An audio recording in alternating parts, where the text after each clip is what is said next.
कि जब मैकॉले कहा करता था ये बात कि भारत की न्याय पद्धति का नाश हो जाएगा तो भारतीय समाज टूट जाएगा, ऐसे ही मैकॉले एक बात और कहता था। मैकॉले की लिखी हुई एक चिट्ठी है मेरे पास, उसकी फोटोकॉपी। लंदन में एक लाइब्रेरी है, उसका नाम है इंडिया ऑफिस लाइब्रेरी, वहां से मैंने निकलवाई है। इंडिया ऑफिस लाइब्रेरी में से ऐसे कुछ 50,000 से ज्यादा डॉक्यूमेंट्स मैं निकाल के लाया और वहां के कई लोगों की मदद से हमने वो निकलवाए हैं।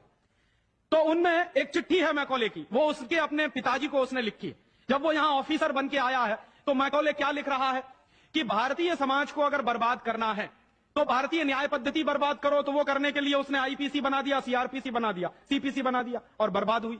दूसरी बात वो कहता था कि भारतीय समाज को बर्बाद करना है तो भारतीय शिक्षण पद्धति का नाश करो। तो मैकॉले कहा करता था कि जो भारतीय शिक्षण पद्धति है, वो खुद मानता था इस बात को, यह दुनिया की सबसे ज्यादा विकसित और सबसे अच्छी पद्धति। क्या होता था, यहां गुरुकुल चलते थे, गुरुकुलों में विद्यार्थी पढ़ते थे और विद्यार्थी 20 साल तक, 25 साल तक ब्रह्मचर्य का पालन करते हुए शिक्षा ग्रहण करते थे, संस्कार मिलते थे और वो संस्कार लेकर समाज में जाते थे। उन्हीं संस्कारों से संस्कृति बनती थी और वही संस्कृति भारतीय संस्कृति कहलाती थी। ऋषि थे, मुनि थे, बड़े बड़े ज्ञानी थे, महात्मा थे, वो गुरुकुलों को चलाया करते थे और सारे के सारे गुरुकुल जो चला करते थे उनमें वेदों का अध्ययन, पुराणों का अध्ययन, उपनिषदों का अध्ययन, जो भारतीय ज्ञान है, जो भारतीय मनीषा है, उन्हीं सबका अध्ययन संस्कृत के माध्यम से कराया जाता था। मैकॉले ने क्या किया कि गुरुकुलों का नाश अगर करना है तो उसने एक कानून बनाया। क्या कानून बनाया? संस्कृत में जितने विद्यालय इस देश में चलते थे हिंदुस्तान में अंग्रेजों के जमाने में, उन सबको उसने इल्लीगल घोषित किया, गैर कानूनी।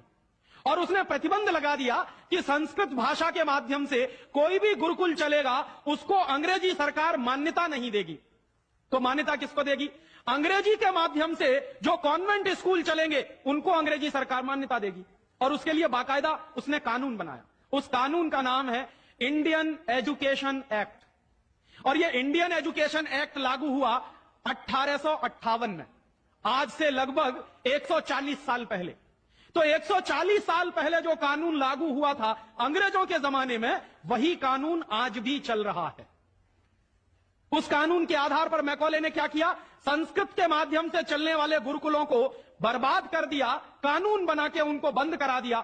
जो उनमें अध्यापक होते थे, गुरु होते थे, उनको मार पीट कर अंग्रेजी सरकार जेल में बंद करती थी। जो विद्यार्थी अध्ययन के लिए जाते थे उनको रोक दिया जाता था, उनका अध्ययन ना होने पाए उसके लिए समस्याएं खड़ी की जाती थी। और दूसरी तरफ कॉन्वेंट स्कूल चालू कर दिए और उसमें अंग्रेजी के माध्यम से शिक्षण देना शुरू किया। एक दिन उसने अपने बाप को चिट्ठी लिखी और इस चिट्ठी में उसने ये लिखा कि मैंने हिंदुस्तान में एक ऐसी शिक्षण पद्धति पैदा कर दी है जिसमें अगर हिंदुस्तानी विद्यार्थी पढ़ेंगे तो पढ़कर निकलने के बाद वो शरीर से हिंदुस्तानी होंगे, दिमाग से सब अंग्रेज हो जाएंगे। वो देख रहे हैं, अभी देख रहे हैं। तो शरीर से हिंदुस्तानी और दिमाग से अंग्रेज। तो मैकॉले दूसरी बात लिख रहा है उस चिट्ठी में कि जब वो शरीर से हिंदुस्तानी और दिमाग से अंग्रेज हो जाएंगे तो अंग्रेजों के हिसाब से सारे काम करेंगे। और वो विद्यार्थी जब कॉन्वेंट स्कूल में से निकलेंगे तो सबसे ज्यादा गालियां भारतीय संस्कृति को देंगे, सबसे ज्यादा गालियां अपने मां बाप को देंगे। कैसे? मॉम और डैड कह के।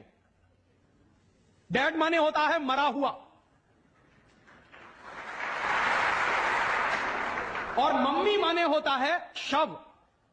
इजिप्ट में आप जाइए, मिस्र एक देश है, वहां पे मम्मीज कहा जाता है किसको? मरे हुए आदमी के शव को। तो हमारी मां हो गई मम्मी, मम्मी, और पिताजी हो गए डैड। आया कहां से ये? मैकॉले ने डाल दिया हमारे दिमाग में। और मैं ये कहता हूं कि मैकॉले तो मर गया, उसका बाप भी मर गया, सब मर गए, भगवान उनकी आत्मा को शांति दे, लेकिन उसकी जो आत्मा है वो हम सब में प्रवेश कर गई है। और कैसे प्रवेश कर गई है? मैं आपको ये इतिहास की सच्चाई बता रहा हूं कि जिस जमाने में मैकॉले ने इस देश में सबसे पहला कॉन्वेंट स्कूल खोला था कलकत्ता में, वो कॉन्वेंट स्कूल चला नहीं, बंद हो गया। क्यों बंद हो गया? क्योंकि कोई भी भारतीय मां बाप अपने बच्चे को कॉन्वेंट में पढ़ाने को नहीं भेजता था। अंग्रेजों के जमाने की बात बता रहा हूं। अंग्रेज अपनी पूरी ताकत लगाकर भी इस देश में कॉन्वेंट स्कूल चला नहीं पाए, लेकिन अंग्रेजों के जाने के बाद गांव गांव में, गली गली में कॉन्वेंट स्कूल चल रहे हैं। और ऐसे मम्मी डैडी पैदा हुए हैं इस देश में जो बच्चे का जन्म लेने के पहले रजिस्ट्रेशन करवाए आते हैं कॉन्वेंट स्कूलों में।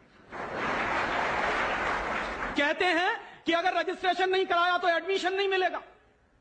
तो कॉन्वेंट स्कूल में पढ़ाना बहुत जरूरी है बच्चे को।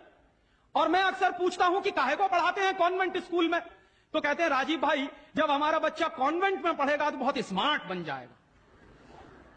तो मैं पलट के पूछता हूं कि जरा बताइए स्मार्टनेस क्या होती है। तो अक्सर मां बाप मुझे जवाब देते हैं जो दिल्ली बंबई में रहते हैं कि हम बच्चे को कॉन्वेंट में इसलिए पढ़ने को भेजते हैं कि जब वो कॉन्वेंट में पढ़ेगा तो टाई लगाएगा, मोजे जूते पहनेगा, बढ़िया सूट है। तो अंग्रेजों के देश में टाई इसलिए लगाई जाती है कि वहां ठंडी बहुत पड़ती है, सर्दी बहुत पड़ती है और एक साल में 6 महीने भयंकर बर्फ पड़ती है। कभी कभी तो यह हालत होती है कि 6-7 महीने सूर्य भगवान के दर्शन नहीं होते। और वहां की जलवायु ऐसी है कि आज अगर सूर्य निकला तो जरूरी नहीं है कि कल भी निकलेगा, परसों भी निकलेगा, नरसों भी निकलेगा। भारत में ऐसा नहीं है, आज अगर निकला है तो कल भी निकलेगा, परसों भी निकलेगा, 3 महीने बाद भी निकलेगा, 1 साल बाद भी निकलेगा, ऐसे ही निकलेगा। इंग्लैंड के लोग ये गारंटी से नहीं कह सकते। तो वहां ठंडी बहुत पड़ती है, सर्दी बहुत पड़ती है। और जिन देशों में सर्दी बहुत पड़ती है, ठंडी बहुत पड़ती है, वहां के लोगों को अक्सर जुकाम बहुत होता है, नाक चलती है।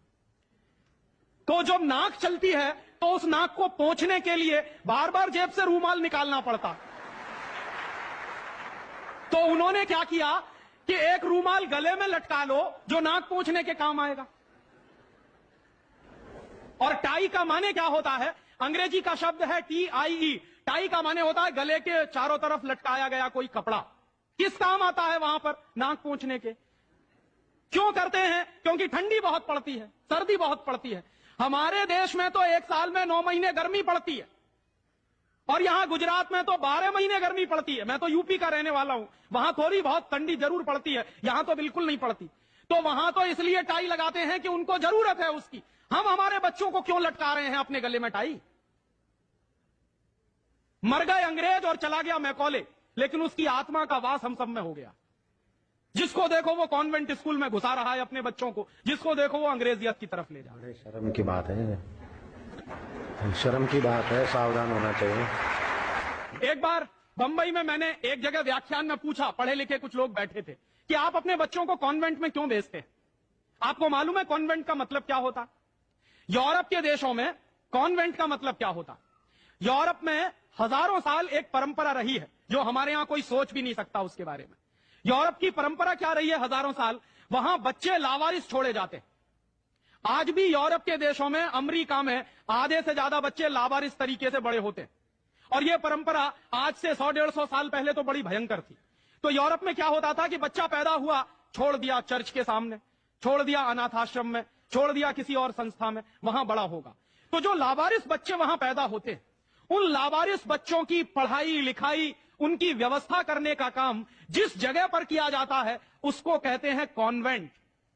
हाँ बड़ो, तुम्हारे कॉन्वेंट में जा रहे हैं। कॉन्वेंट का माने होता है लावारिस बच्चों के पढ़ने लिखने का स्थान। माने जिन बच्चों के मां नहीं है, जिनके बाप नहीं है, जिनके दादा दादी नहीं है, जिनका कोई कुटुंबीजन नहीं है, उन बच्चों को पढ़ाने के लिए जो स्कूल चलाए गए यूरोप में, उनको कॉन्वेंट स्कूल कहते हैं। तो हम हमारे बच्चों को कॉन्वेंट में क्यों भेज रहे हैं? हाय राम, तौबा तौबा। यहां तो मां भी है और बाप भी है, लेकिन हम इतने बेवकूफ हो गए हैं कि मां बाप के रहते हुए बच्चे को लावारिस बनाने के लिए कॉन्वेंट में भेज रहे हैं। और वहां जाके बच्चे पढ़ते हैं तो क्या पढ़ते हैं? कल जो बापू कह रहे थे किस्से में, वही बंबई में एक दंपत्ति ने मुझे कहा, पति पत्नी थे, कहने लगे राजीव भाई अगर बच्चा अंग्रेजी नहीं पढ़ेगा तो पीछे रह जाएगा। तो मैंने उनसे पूछा आपको मालूम है दुनिया में कितने देशों में अंग्रेजी चलती है? तो कहने लगे अंग्रेजी तो अंतर्राष्ट्रीय भाषा है। मैंने कहा आपको तब जानकारी नहीं है। दुनिया में इस समय 200 देश हैं जो संयुक्त राष्ट्र संघ के नक्शे पर हैं, और उन 200 देशों में से मात्र 12 देशों में अंग्रेजी चलती है। बाकी 188 देशों में उन देशों की अपनी भाषाएं चलती हैं। तो 200 देशों में से मात्र 12 देशों में अंग्रेजी चलती है, तो अंग्रेजी अंतर्राष्ट्रीय कैसे हो गई? अगर 200 में से 150 देशों में अंग्रेजी चलती तो मैं मान लेता कि अंग्रेजी अंतर्राष्ट्रीय भाषा, लेकिन मुश्किल से 12 देशों में जो भाषा चलती है उसको हम कहते हैं कि अंतर्राष्ट्रीय भाषा। और दूसरी बात, उसी दंपत्ति ने कहा कि राजीव भाई अंग्रेजी बहुत समृद्ध भाषा है, बहुत रिच लैंग्वेज है। जो शब्द उन्होंने इस्तेमाल किया, रिच लैंग्वेज माने समृद्ध भाषा। तो मैंने उनसे कहा कि दुनिया में अंग्रेजी से ज्यादा रद्दी दूसरी कोई भाषा नहीं है। क्यों? उसका कारण है उसका कारण है, जानते हैं क्या है? अंग्रेजी में चाचा, मामा, ताऊ, मौसा, फूफा सब अंकल, और काकी, ताई, मौसी और सब आंटी। अब आप मुझे जरा ये बताइए कि मौसा में और फूफा में फर्क होता है कि नहीं होता? क्या आप फूफा को मामा बना सकते हैं? या ये बताइए कि मौसी में और काकी में फर्क होता है कि नहीं होता? क्या मौसी काकी हो सकती है? दुनिया की जिस भाषा में रिश्तों को कहने के शब्द ना हो, वो सबसे रद्दी भाषा है। बिल्कुल ठीक। हमारे यहां हिंदुस्तान में जितनी भाषाएं चलती हैं, हर भाषा में परिवार के रिश्तों को कहने के लिए विशेष शब्द हैं। वहां नहीं है। वहां क्या है? सब इन लॉज हैं, चाहे वो लड़की वाले हों चाहे लड़के वाले हों। पता ही नहीं चलता कि ये लड़के वाले इन लॉज हैं कि लड़की वाले इन लॉज। या तो सब अंकल हैं या तो सब आंटी हैं। क्यों है ऐसा? क्योंकि अंग्रेजी भाषा में रिश्तों को कहने के लिए शब्द नहीं है। कारण क्या है? अंग्रेजी भाषा में शब्दों की बहुत कमी है। और अंग्रेजी भाषा में शब्दों की कितनी कमी है? अगर मूल रूप से देखा जाए तो अंग्रेजी भाषा में मात्र 2600 शब्द हैं कुल मिला के। और दुनिया की तमाम भाषाओं से जो उधार लिया है अंग्रेजों ने, फ्रेंच भाषा में से लिए हैं, जर्मन में से लिए हैं, इटालियन में से लिए हैं, लैटिन में से लिए हैं, तो तमाम भाषाओं से जो उधार लिए हुए शब्द हैं वो मिला दिए जाएं तो कुल मिला के बैठते हैं 12,000। अंग्रेजी के मूल शब्द हैं 2600 और बाकी के शब्दों को मिला दें तो कुल बैठते हैं 12,000। अब आप हिसाब लगाइए, अंग्रेजी में कुल मिला के 12,000 शब्द हैं। गुजराती में आपको मालूम है कितने शब्द हैं? गुजराती भाषा में 40,000 से ज्यादा शब्द हैं। अब आप मुझे यह बताइए कि अंग्रेजी बड़ी हुई कि गुजराती? तो काहे को नहीं पढ़ाते अपने बच्चों को गुजराती में? और एक दूसरा उदाहरण दूं कि अंग्रेजी में कुल मिला के 12,000 शब्द हैं और मराठी भाषा है हमारे देश की, उसमें इस समय 48,000 शब्द हैं। अंग्रेजी से 4 गुनी बड़ी है मराठी। और हिंदी का हिसाब लगाऊं तो अंग्रेजी में इस समय 12,000 शब्द हैं, हिंदी में इस समय करीब 72,000 शब्द हैं। और हिंदी से एक कदम आगे चलिए, संस्कृत। तो अंग्रेजी में कुल मिला के 12,000 शब्द हैं, संस्कृत में कुल मिला के 1.5 लाख शब्द हैं। और संस्कृत से एक सीढ़ी और ऊपर चढ़िए, प्राकृत, जिसको हम सब भूल गए। प्राकृत को अगर ध्यान में रखें तो प्राकृत में 2.5 से 3 लाख शब्द हैं। दुनिया की सबसे बड़ी भाषा हमारे पास है, लेकिन हम बेवकूफों को मालूम नहीं है कि हमारे पास क्या है। हम पढ़े लिखे इडियट हैं, अंग्रेजी में कहें तो भाग रहे हैं एक ऐसी भाषा के पीछे जिसमें मात्र 12,000 शब्द हैं और अपनी भाषाएं छोड़ते चले जा रहे हैं। और ये जो भाषा की गुलामी होती है ये बहुत खतरनाक होती है। जो आदमी अपनी भाषा बदल सकता है वो किसी दिन अपनी मां भी बदल सकता है। और ये मैं बहुत गंभीर बात कह रहा हूं। आपको कुछ दिन के बाद इस देश में कॉन्वेंट्स में से पढ़कर निकले हुए बच्चे ये कहते मिलेंगे कि वो कहते हैं ना, कॉन्वेंट के बच्चे, उनको तो हर चीज इंपोर्टेड चाहिए। Imported car, imported pen, imported pencil, imported television, imported refrigerator. अभी कुछ दिन के बाद कहेंगे कि अब हमको इंपोर्टेड मम्मी पापा भी चाहिए, क्योंकि आपकी शक्ल उनको अच्छी नहीं लगने वाली। वो तो जो भाषा पढ़ रहे हैं उसके संस्कार ले रहे हैं। तो अंग्रेजी पढ़ रहे हैं तो अंग्रेजी के संस्कार ले रहे हैं, और अंग्रेजी के संस्कार तो अंग्रेजियत के संस्कार हैं। और अंग्रेजियत के संस्कार में तो मां और बाप की इज्जत करने की बात उनको कभी सिखाई नहीं गई है। वो तो आपको अभी 2 कौड़ी का मान के फेंक देने वाले। और दुर्भाग्य से यही होता है। कॉन्वेंट स्कूल से निकले हुए बच्चे जितनी गाली अपनी मातृभाषा को देते हैं, अपनी संस्कृति को देते हैं, अपने परिवार को देते हैं, उतनी शायद कोई नहीं देता। तो मैकॉले जो कहा करता था वो बात आज हमको दिखाई देती है कि कॉन्वेंट में पढ़कर निकलेंगे बच्चे तो ये शरीर से हिंदुस्तानी होंगे, दिमाग से अंग्रेज होंगे। और इसी के संबंध में एक आखिरी बात उसने और कही थी कि ये जो भाषा की गुलामी होती है ये आदमी के स्वतंत्र चिंतन को रोक देती है। अगर आपको मौलिक चिंतन करना है, अगर आपको स्वस्थ चिंतन करना है और ऐसा चिंतन करना है जिसमें से कुछ नई रचना हो, तो वो आप अपनी मातृभाषा में ही कर सकते हैं। दुनिया में मातृभाषा में पढ़कर बड़े बड़े वैज्ञानिक पैदा हुए हैं, हम लोग अक्सर मैं लोगों को कहता हूं कि जो लोग कॉन्वेंट के पीछे पागल हैं, उनको मैं अभी ताजा ताजा उदाहरण देता हूं। हिंदुस्तान में एक वैज्ञानिक है, उसका नाम है डॉक्टर एपीजे कलाम। डॉक्टर एपीजे कलाम को इस साल भारत रत्न मिला है और डॉक्टर एपीजे कलाम हिंदुस्तान के जिंदा रहने वाले वैज्ञानिकों में इस समय सबसे ऊपर के व्यक्ति हैं। आपको मालूम है डॉक्टर कलाम की पूरी शिक्षा तमिल में हुई है, अंग्रेजी उन्होंने पढ़ी नहीं है। बहुत वर्षों के बाद उन्होंने थोड़ी अंग्रेजी पढ़ी है काम चलाने के लिए।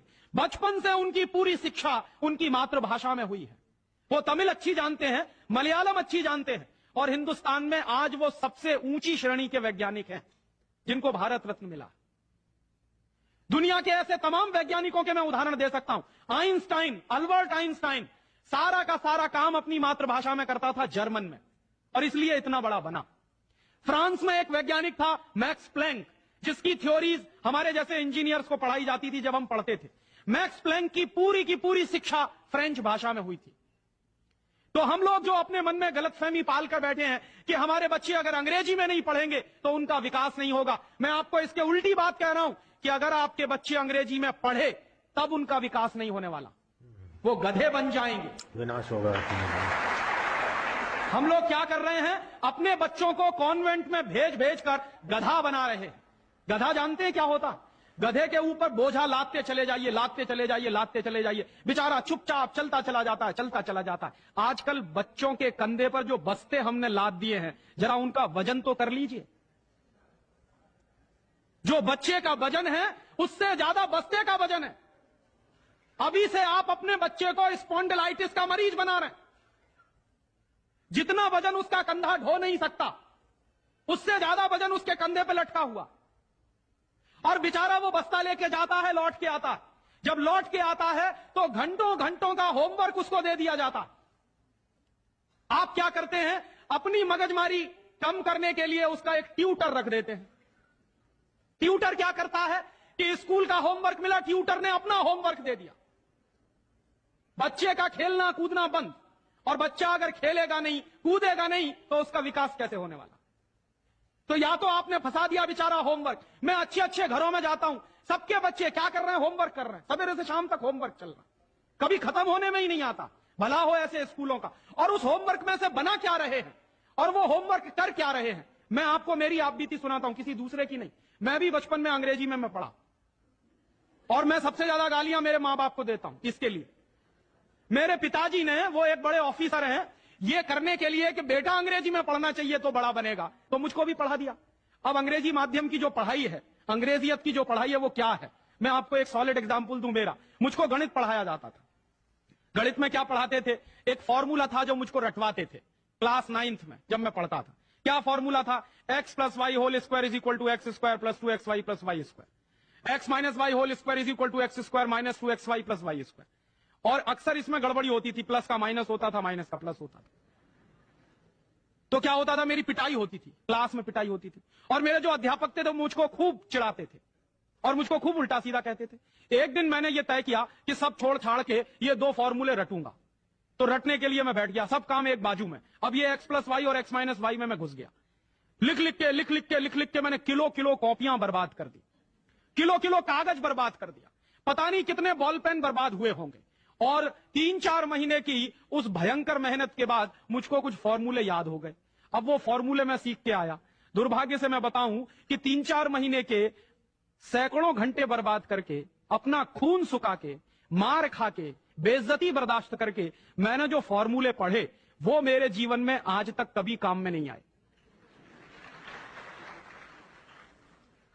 और दूसरे बाजू में मेरी मां ने, जो बहुत पढ़ी लिखी नहीं है, मुझको एक फॉर्मूला सिखाया।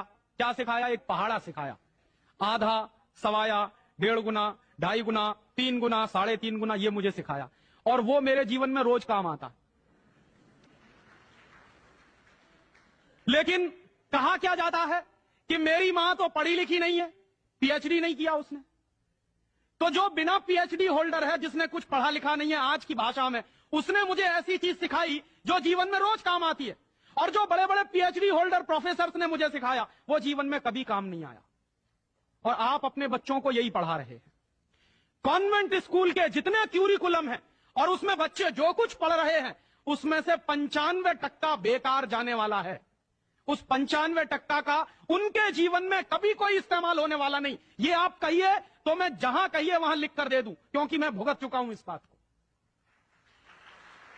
और वो जो 95% आप पढ़ा रहे हैं, आपके बच्चे के अगर काम नहीं आने वाला है, तो उसके लिए आप लाखों रुपए बर्बाद कर रहे हैं, करोड़ों घंटे बर्बाद कर रहे हैं। उस बच्चे का मन मस्तिष्क आपने दबा दिया है होमवर्क के नीचे। झूठी शान और प्रतिष्ठा में आप अपने बच्चों को गधा नहीं बना रहे हैं तो क्या बना रहे हैं?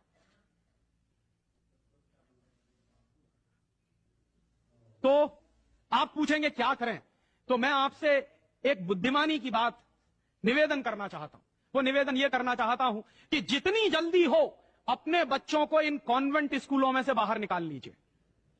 और बढ़िया बात है। ये कॉन्वेंट स्कूल में इसलिए भी भेजना बंद करिए कि भारतीय संस्कृति में पिता सिर्फ एक होता है, लेकिन कॉन्वेंट स्कूल में एक फादर भी होता है। इस बात की गंभीरता को समझिए कि भारतीय संस्कृति में पिता एक ही होता है, लेकिन कॉन्वेंट स्कूल में जब बच्चे जाते हैं तो एक दूसरा फादर भी होता है। तो पिता के साथ ये फादर कहां से आ गया? और अगर पिता के साथ फादर आ गया तो पता नहीं क्या क्या आ जाएगा आपके घर में। हां, यह मैं चेतावनी के रूप में कह रहा हूं आपसे। यह सिर्फ इशारे से समझ लीजिए कि अगर बच्चे की पढ़ाई के साथ पिता के साथ फादर आया है तो और बहुत कुछ चला आएगा आपके बच्चे के संस्कार में। और कहीं ऐसा ना हो जाए कि आपके देखते देखते आपका बच्चा क्रिश्चियन ना बन जाए, ईसाई ना बन जाए। इसलिए मैं आपसे एक निवेदन तो यह करने आया कि जितनी जल्दी हो कॉन्वेंट स्कूलों से बच्चे निकाल लीजिए। और एक दूसरा निवेदन और करने आया हूं, जितनी जल्दी हो कॉन्वेंट स्कूलों को डोनेशन देना बंद करिए। हमारा हजारों हजारों रुपए का डोनेशन कॉन्वेंट स्कूलों में जाता है। एक बच्चे का एडमिशन कराना है तो वो कहेंगे बिल्डिंग फीस दे दो, वो कहेंगे डोनेशन दे दो, वो कहेंगे इसकी फीस दे दो, उसकी फीस दे दो, और रोज रोज कोई ना कोई मांग चढ़ी ही रहती है। आज फलाना डे, आज धमाका डे, आज ये ले आओ, कल वो ले आओ। बर्बादी हमारी, माने हम हमारे दुश्मन को अपना पैसा दे रहे हैं। दुनिया में ऐसे बेवकूफ लोग मैंने कहीं नहीं देखे जो अपने दुश्मन को अपने घर का पैसा देते हो। आप जानते हैं कि कॉन्वेंट स्कूलों में से निकलने वाले बच्चे भारतीय संस्कृति के विरोधी होने वाले हैं और उनको यूरोप की संस्कृति सिखाई जा रही है। उसके लिए पैसा हम खर्च कर रहे हैं अपने हाथों से। तो भगवान के लिए, भारतीय संस्कृति को बचाने के लिए अपने बच्चों को कॉन्वेंट में से बाहर निकालिए और अपने बच्चों के नाम पर ये उनको जो डोनेशन दे रहे हैं आप कॉन्वेंट स्कूलों को, वो बंद करिए। और मैं आपको पूरे विश्वास से ये कहना चाहता हूं कि आपके बच्चे अगर मातृभाषा में पढ़ेंगे तो सबसे ज्यादा विद्वान बनने की क्षमता है उनमें। और ये क्यों है? दुनिया के सारे मनोवैज्ञानिक एक ही बात पर अब पहुंचे हैं, जो बात हमारे लोग बहुत पहले से कह गए। अभी यूरोप के लोग आज उस निष्कर्ष पे पहुंचे। क्या कहते हैं? बच्चा अगर मातृभाषा में पढ़ता है तो उसको जो सुविधाएं मिलती हैं, जो फायदा होता है, वो दूसरी भाषा में नहीं मिलती। जैसे उदाहरण के लिए मैं आपको बताऊं और आप इसको प्रयोग के रूप में करिए। आपकी मातृभाषा अगर गुजराती है और आप अपने बच्चे को गुजराती में पढ़ाइए तो कोई सवाल आप उसको दीजिए गुजराती में याद करने के लिए, जितनी जल्दी वो याद कर लेगा उस सवाल को, अगर वही सवाल आप अंग्रेजी में दीजिए उसको तो कम से कम 6 गुना समय लगेगा उसको। अगर वो 1 घंटे में गुजराती में कोई चीज याद करेगा तो 6 घंटे लगेंगे उसको अंग्रेजी में याद करने के लिए। और अंग्रेजी में भी उसको याद नहीं होगा, वो रटेगा पोपट की तरह से। जैसे पोपट होता है ना, रट लेता, वैसे ही रटेगा। और रटने के बाद क्या करेगा? इम्तिहान में लिख कर आएगा। इम्तिहान में लिख कर आया, उसके 2 दिन बाद पूछिए कि तुमने परसों क्या लिखा है, उसको कुछ याद नहीं। ऐसे ज्ञान का करेगा क्या वो? जो ज्ञान उसको 2 दिन भी याद न रहे, जो जानकारी उसको 2 दिन भी याद नहीं रहने वाली, उस जानकारी का वो अपने जीवन में करने वाला क्या है? और इसके दूसरी तरफ आप ये करके देख लीजिए, छोटी छोटी कहानी, छोटे छोटे किस्से, छोटी छोटी कथाओं के माध्यम से, मातृभाषा के माध्यम से आप उसको कोई बात सिखा दीजिए, वर्षों वर्षों जिंदगी भर उसको वो बात याद रहेगी। मुझे भी याद है, मेरी दादी मां ने कहानी के माध्यम से जो संस्कार मुझ में दिए हैं वो अभी भी मुझे याद है। लेकिन मेरे स्कूल में जो संस्कार मुझे दिए गए वो मैं भूल चुका हूं, क्योंकि विदेशी भाषा में मैंने लिए। तो ये खराब होता। और एक इसी के साथ एक आखिरी निवेदन कि अंग्रेजों ने जिस तरह से बर्बाद किया है भारतीय समाज को, कम से कम अब अगर हमको ये चेतना आती है तो इसको हम बचाएं। मुझे लगता है कि सबसे बड़ा काम और सबसे पहला काम कॉन्वेंट स्कूलों के बंद कराने का, और वो हम सब मिलकर ही कर सकते हैं, अकेला कोई नहीं करेगा। अगर हम सब कॉन्वेंट स्कूलों का बहिष्कार करने का संकल्प ले लें तो फिर से नए गुरुकुल खड़े हो सकते हैं। जो दान आप कॉन्वेंट स्कूलों को देते हैं, वो दान अगर गुरुकुलों को मिलना शुरू हो जाए तो गुरुकुल चलने भी शुरू हो जाएंगे, उनको प्रतिष्ठा भी मिल जाएगी, उनको सम्मान भी मिल जाएगा। अगर हमारी गलती से बर्बादी आई है तो वो गलती आज हम सुधार लें। और ऐसे ही एक दूसरी आखिरी बात कि अंग्रेजियत हमारे मन में बहुत गहरे घुस गई है, और ये अंग्रेजियत जो होती है बहुत खराब होती है। कई बार मैं कहता हूं कि अंग्रेजी भाषा से ज्यादा खतरनाक है अंग्रेजियत। महात्मा गांधी अक्सर ये कहा करते थे कि अंग्रेज चाहें तो रहें, लेकिन अंग्रेजियत जानी चाहिए। ये अंग्रेजियत क्या है? हमारे सबके घरों में, सबके मन में एक तरह का लालच बैठ गया है। हर एक आदमी को इस देश में इंपोर्टेड माल चाहिए, विदेशी कंपनी का माल। किसी भी साधारण से साधारण बच्चे को कहो कि देखो मेरे पास इंपोर्टेड पेन है, तुरंत हाथ फैला देगा, लाओ दे दो। वो बच्चा चाहे जितना पढ़ा लिखा हो, माने इंपोर्टेड के नाम पर भीख मांगने में भी शर्म नहीं आती। उसी बच्चे को आप कहिए कि भगवान का प्रसाद है तो हाथ पीछे खींच लेगा, इंपोर्टेड पेन है तो तुरंत हाथ फैला देगा। गुलामी इतने गहरे बैठ गई, और ये जो इंपोर्टेड माल की गुलामी होती है, इसी गुलामी ने हमारे देश को बर्बाद किया है। अंग्रेजों के जमाने में इस देश में अंग्रेजों का माल बिकता था इसलिए कि अंग्रेजों की गुलामी चलती थी, इसलिए क्योंकि अंग्रेजों की कंपनियां यहां चलती थी। दुर्भाग्य से आज वही फिर हो गया है, गांव गांव में परदेशी कंपनियां घुस गई हैं, परदेशी कंपनियों का माल घुस गया है। हम सबके घरों में परदेशी कंपनियों का माल आता है, सवेरे से लेके